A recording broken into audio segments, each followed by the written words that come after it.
Is it okay for Christians to kiss before marriage? Is it okay for a Christian to kiss another Christian before marriage while they're dating? Should a Christian do that? Listen, I'm here today to help you out and answer that question. Let me start off by saying this. The journey of 1,000 miles must begin with a single step. So you have to ask yourself, you have to really sit back and ask yourself, where are you trying to go? What type of goals are you trying to set? Do you want to please the Lord or do you want to please man? Okay?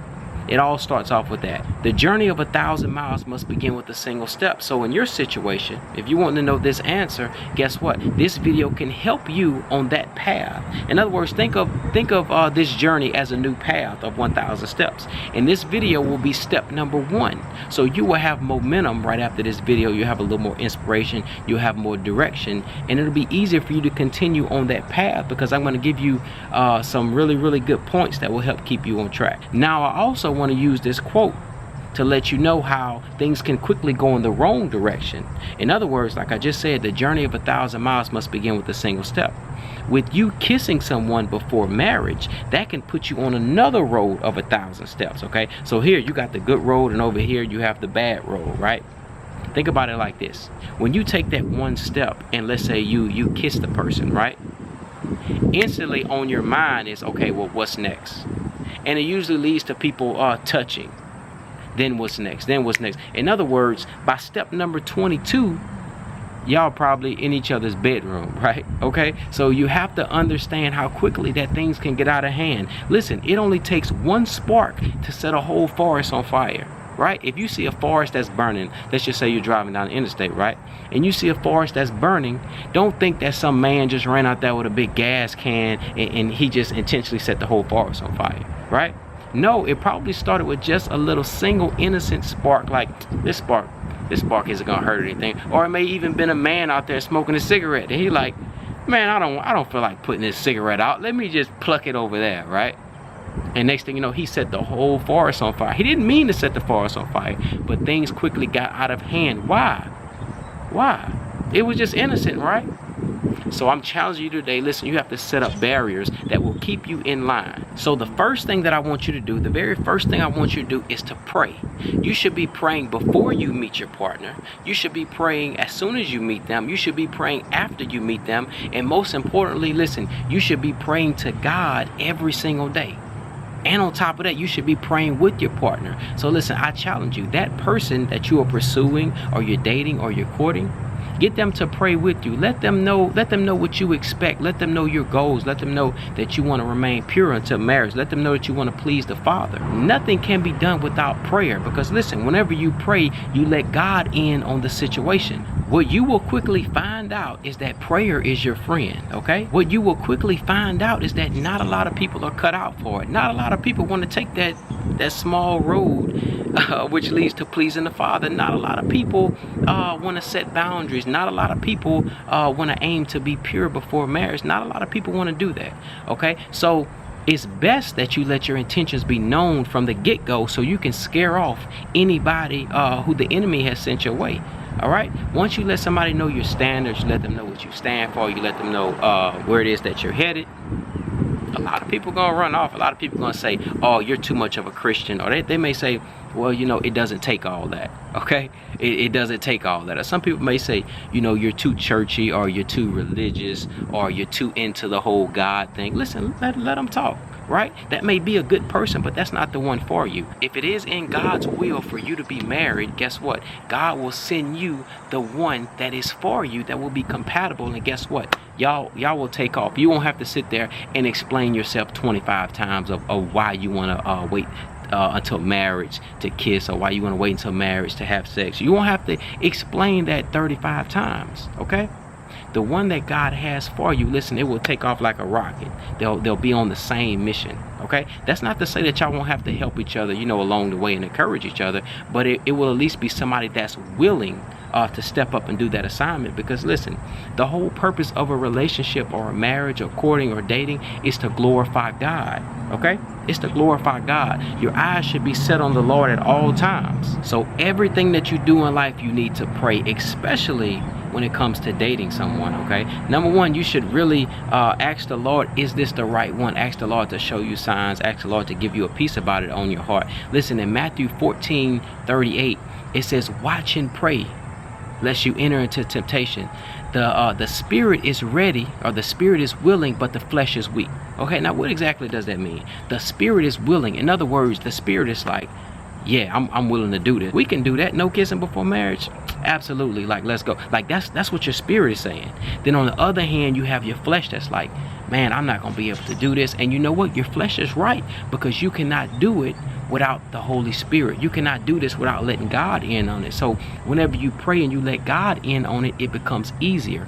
But if you just step out and all you're relying on is your flesh, listen, you're going to lose every single time. The spirit is willing. The spirit wants to do it. The spirit wants to glorify God. That's what the spirit does. Okay? But your flesh is weak. So you have to ask yourself a question. Are you leaning on the spirit? Right? Are you relying on the Holy Spirit, or are you just relying on your flesh? In the Bible, Paul says, I die daily. Okay? He says, I die daily. This is exactly what it means when it comes to your situation. You have to get this type of revelation from it. You have to die daily to your selfish desires, your sinful desires, right? You have to die daily to wanting to have a relationship like everybody you see on Instagram, everybody you see in the world, people kissing all over Instagram, people doing this, people doing it. You have to say, you know what? That may be fun to do, but I want to glorify God with every single thing that I do. I want this relationship to be pure. I want to do things the right way. Point number 2 that I want to make in this video is you have to set boundaries in your relationship. That's right. You have to set boundaries. The Bible says that a man with no self-control is like a city without walls, or a city with broken down walls.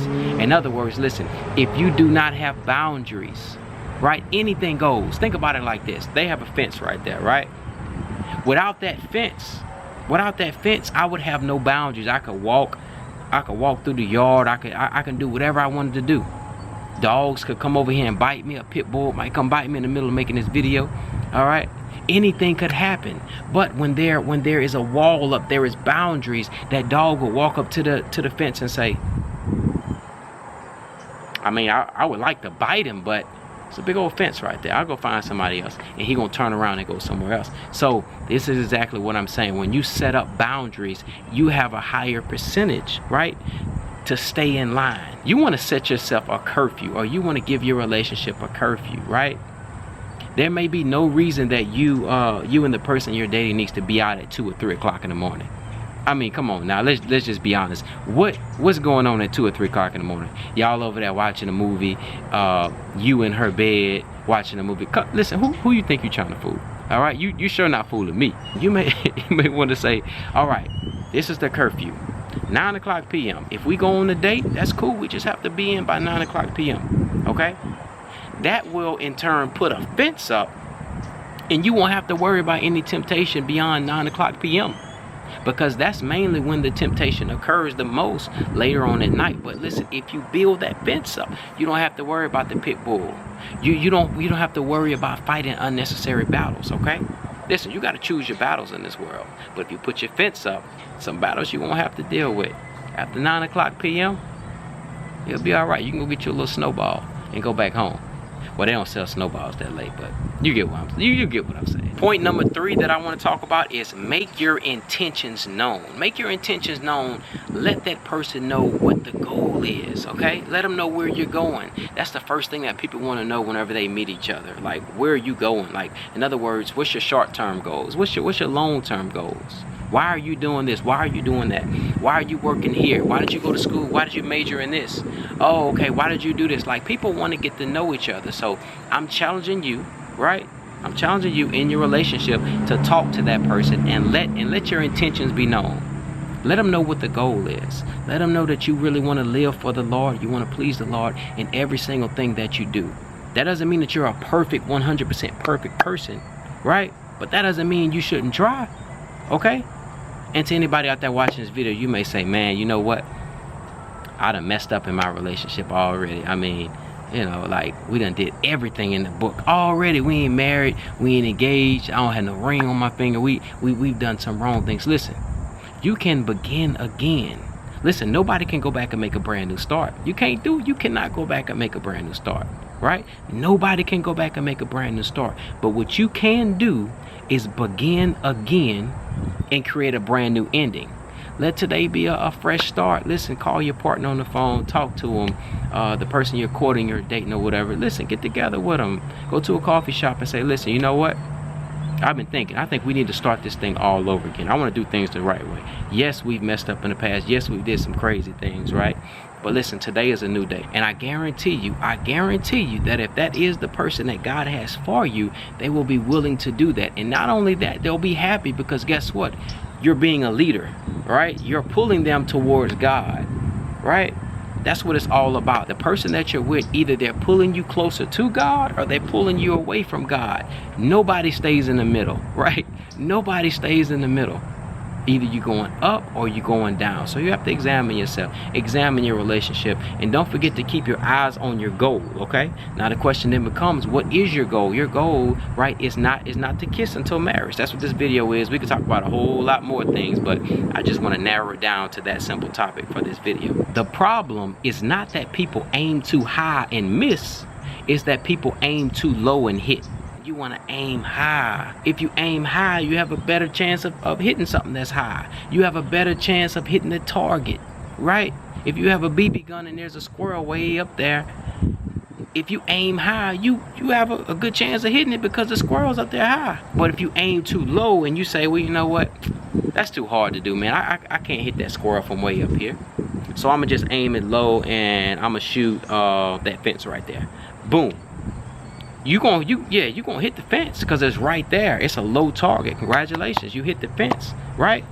I had no doubt in my mind that you would hit that target, right? So what the quote is saying, the problem is not that you aim too high and miss, is that you aim too low and hit. Stop aiming so low. Stop saying, well, you know what, the only goal we want to set is we just want to save money. Listen, that's aiming low. That's aiming low. So I'm challenging you, listen, bump it up, set some more goals, okay? Your goal is to remain pure and to glorify God in your relationship. Point number 4 that I want to make is the fact that you should reward yourself, okay? That's right, you should reward yourself, you and your partner, all right? Y'all should be rewarded. This is exactly what I mean. You may want to go to the store, you may want to go to the dollar store, spend $1, right? Get a calendar and write down some rewards on there. In other words, if y'all can make it 2 weeks or if y'all can make it 1 week, right? You may want to write on there, go get some frozen yogurt together. Go get some ice cream together. In other words, y'all can celebrate. Whenever Saturday morning comes, right? Y'all are having a good time. You're eating your ice cream, but you are keeping the reward in front of you that will put you in remembrance of the goal, right? That you are achieving right now. Okay, it's easy to do something right and then you forget about it and you just say, man, we still got a whole another 8 months left, right? No. You go take a bite of your ice cream and you look back on how good you've done this week. And you chew on your ice cream and don't forget to tell them to put a few sprinkles on it, all right? Ain't nothing wrong with getting some sprinkles. Make sure you get some sprinkles on it. So when you constantly reward yourself, it's just like a dog, right? I have a pet dog. And you know, my dog is kind of lazy, all right? I'm gonna be honest with you, he pretty lazy. But if I reward him, he has a better chance of striving for something, okay? He has a better chance of striving for something. If I was to show my dog a little Cheez-It, you know, the Cheez-Its that come in the red box, if I was to show this dog a Cheez-It, the dog would do whatever. I could tell the dog to go bite you and bite your head off. He'll go do it just for one Cheez-It. Just for one Cheez-It. So listen, I'm just challenging you in your relationship, right? You may say, you know what, we're gonna go to a fancy restaurant. You know, y'all may only go to McDonald's to eat. I'm not sure what you do, right? But you may say, you know what, we're gonna save up our money. 3 months from now, we're gonna go to the best restaurant that we can find. We're gonna get the best food. Like we really gonna reward ourselves. That type of those type of things motivate you. You and your partner, y'all should work together. Y'all should be like a team. It should not be you just carrying the load on your back. Like, man, here go this girl again. She about to come try to kiss me. I'm gonna have to push her off with this arm. With this arm, I'm gonna have to call the police. Now, don't call the police, but you get what I'm saying. You shouldn't be carrying the whole load, constantly bringing this person up every day, telling this person or begging this person to go on this journey with you. No, right? No, it should be like this. It should be like a seesaw. Some days, listen, some days you may be weak. right? And if they're not built up, if they're not built up in prayer, then both of y'all are in trouble, because now both of y'all are low. But on some days that he or she is down, you may be up, right? Some days it may be the other way. Some days y'all both may be up, right? So listen, it is a team effort. I just want to let you know that I wish you the very, very, very best. I'm confident, right? I'm confident that you can really achieve this if you want to. See, you have to want to do something. You have to want to do something, okay? I myself, I'm a single person, right? But whenever it's time for me to, you know, step into that season in terms of courting and marriage, right? I aim to do it this way, okay? So I'm sharing this with you. Listen, the Bible says that iron sharpens iron, so one man sharpens another. In other words, listen, I can sharpen you and you can sharpen me. In the comment section, I'm gonna read your comment. Just like you watch my video, like we can sharpen each other. I can learn from you and you can learn from me. Here on this YouTube channel, I keep you accountable with constant videos, right? That will bring you closer to the Lord, because listen, we're all on the same journey together. So I'm inviting you, listen, to come take this journey with me, all right? And let's all strive towards pleasing the Lord every single day, okay? Because listen, that's what it's all about. Listen, I love you. If this video helped you in any kind of way, be sure to hit that thumbs up button. It lets me know that you appreciate the videos, right? Don't forget to subscribe to the channel, because whenever you hit that subscribe button, you'll get notified every single time that a video is up. Last but not least, don't forget to share this video with a friend, okay? Listen, somebody out there that you know may be in a rough relationship. It may be a good relationship. I'm not sure what kind of relationship that they're in, but I know one thing: they could definitely use some encouragement, right, to glorify God with their relationship. It does not matter how bad your relationship is, right, or how much wrong both of y'all have done together. All it takes is just one video or one word of encouragement, right, or somebody like yourself to share a video, all right? Or you may not even want to share the video. You may just want to take a few things from the video, call them and share it with them, however you choose to do it. But aim to get everybody around you better, all your friends. Push them to grow closer to God, because listen, if you're not pushing them in the right direction, then you're not really a friend, okay? So listen, I'm your friend, you my friend, all right? We're gonna have some fun together on this channel. I love you. I will talk to you in the very next video. Also, be sure to comment below if you have any type of video questions. I'll be more than happy to address your topic on the video. I love you. I'm here for you. I'll talk to you later.